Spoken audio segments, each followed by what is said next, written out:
Hello students, welcome to my online lecture session of subject DWPD. Today we will continue our Unit 1 Introduction to HTML and CSS with topic name HTML 5.0 Form Attributes.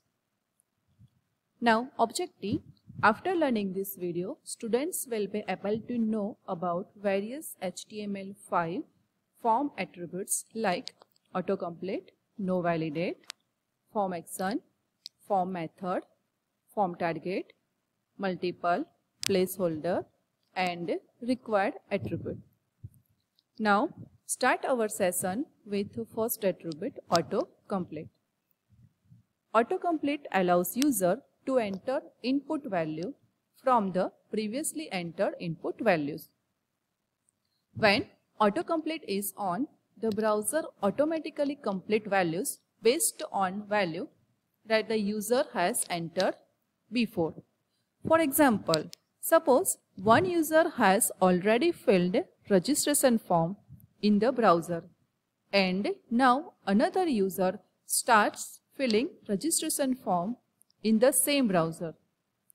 If autocomplete facility is turned on, then it will show the list of previously entered value in each input elements. For example, here I write the code which shows the autocomplete facility on. Here I write one form which contains action equal to home.html and autocomplete equal to on. Now next attribute is no validate. By default, input elements are validated at the time of submitting the form. No validate attribute is used to specify that the data entered in input elements are not valid at the submitting the form. It represents the Boolean value. Here I write the code which show the no validate. Suppose I write enter email and it has email attribute, email input type. So when user submit the form, then email address is validated at the time of submitting the form. But I write no validate here. So if this email is not validate at the time of submitting the form. Now next attribute is form action. Form action specify the file name or URL to which the contents of input element will be sent for processing when the user submit the form. And the form action attribute override the action attribute of the form element. For example, here I write code which show the form action attribute. I write form action equal to display.php and I use two submit button. One submit button for display and the second submit button for save. When user press display button, then the content of the page's input elements is sent to the display.php file. And when user press the save button, then the content is sent to the save.php file. Now next attribute is form method. There are two types of method. First one is get and second one is post. Get method send the information which is passed to the destination file is visible in the URL. And in the case of post, the information which is passed to the destination file is not visible and it is a secure method. These two methods we will study in unit number 4 in details. The form method attribute defines the HTTP method for sending the form data. The form method attribute override the method attribute of the form element. For example, here same example, I use two submit button, one submit button for displaying the value and second submit button for save.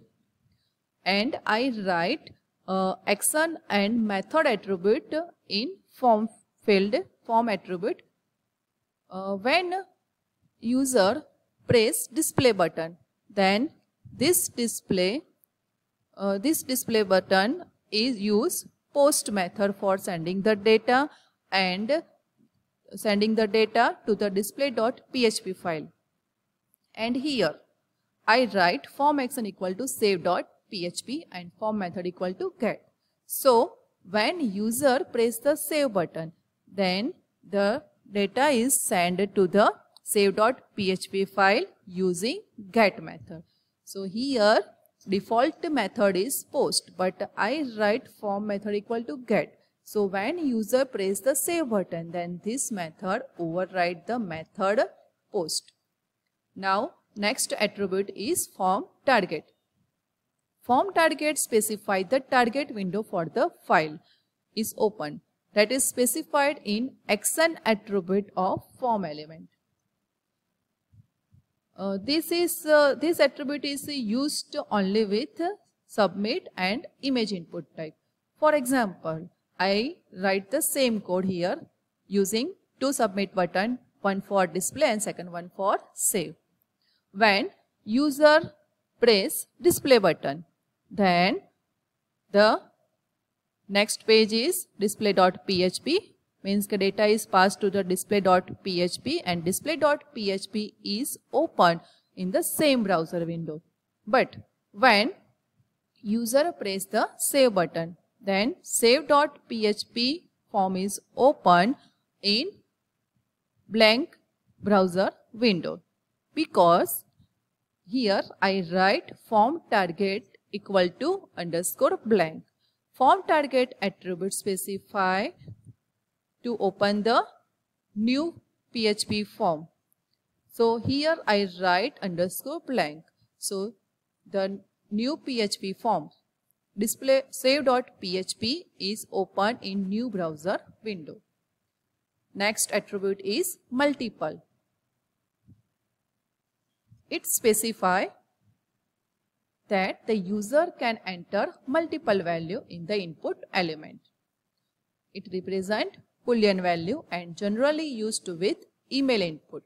For example, I write code form action equal to display.php and method equal to post, enter email ID and the input type is equal to email, name equal to email and one extra attribute multiple. So this attribute specifies that user can enter multiple email address by pressing comma. Now next attribute is placeholder. Placeholder specifies short text that describes which kind of input is required by the input element.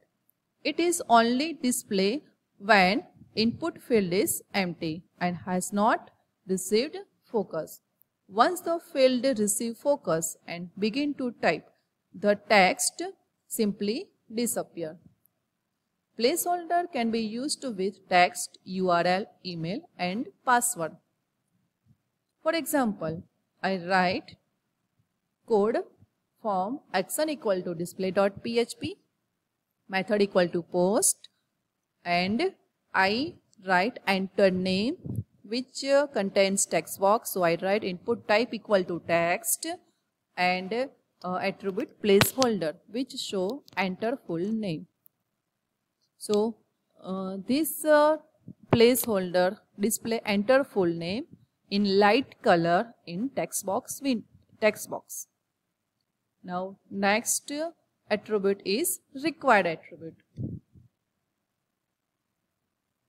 Required attributes specify that the value must be entered for input element. If user forgot to enter value in the input element, then it will not allow the user to submit form data.